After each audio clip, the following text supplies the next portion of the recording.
Hey guys, Shiver here with what will probably be my last cubing video for quite a while. If you haven't heard, I officially left the cubing community yesterday, and I put all my cubes in storage, minus my display cubes, which in this case is my old 80s replica Rubik's brand, which I think looks fantastic, but it's gross to solve. Um, but in the interest of my knowledge not being completely lost when I leave the community, I decided I'd make one or two more videos kind of on things I was working on or things I hadn't really talked about before I left. In this case, I'm going to be talking about an AUF prediction method I came up for the non-3 cycle cases, which is front H is what I call it, vertical H, and M2 dots, and their M2 mirrors. So like for front H we have this, and for vertical H we have this. This also works for dots as well, to cancel into this. The problem is that you almost never actually want to cancel into dots like that. You usually want to just either do a regular AUF and do E2M prime E2M instead of doing the MU moves, or cancel it, which is probably faster. But for the M2 variant, which is this, you'll want to use this. And you can use this in conjunction with DFDB recognition, which you'll be using for finding your 3 cycles, just to be able to predict if you're getting a non-3 cycle or not. It doesn't predict the case, but it predicts the cancel, or the AUF you have to do to cancel. So, for example, let's say that my LR edges are right here, and to put them in, I do M prime U2M. And I see that when I do that, my DF edge is right here, my DB edge is right here, and doing this will make them opposite.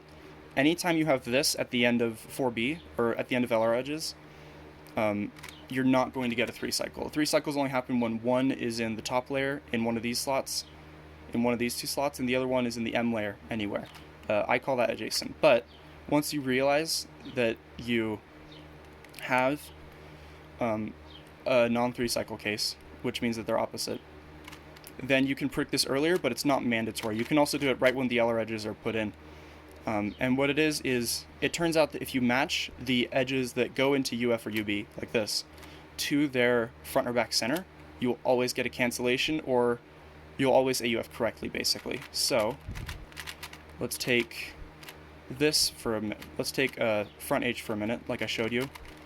I insert this, or I see these are going opposite, and I see that this edge and the center that this edge goes to will be in the back once I finish this.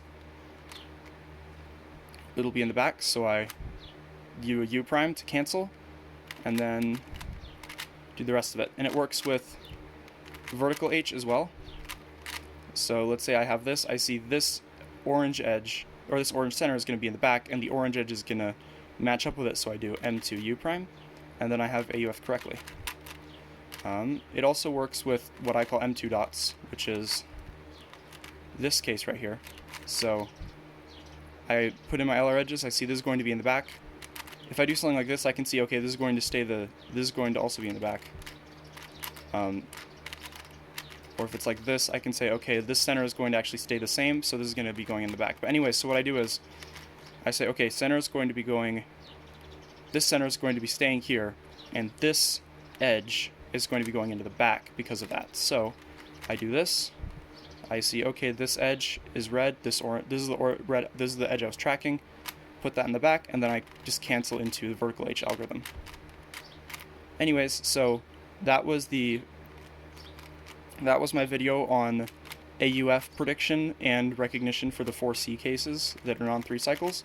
You can also use this as a way to recognize the non-3 cycle cases, kind of like BU recognition, where you use the time that you're AUFing to be able to solve the rest of the case and recognize it. But that was probably going to be the last video I'm going to make for a while, unless I decide to make a video on the 5-3 edge pairing method that me and Terry were working on. But thank you for watching, and I hope that this was informative to you, and I will see you at some point.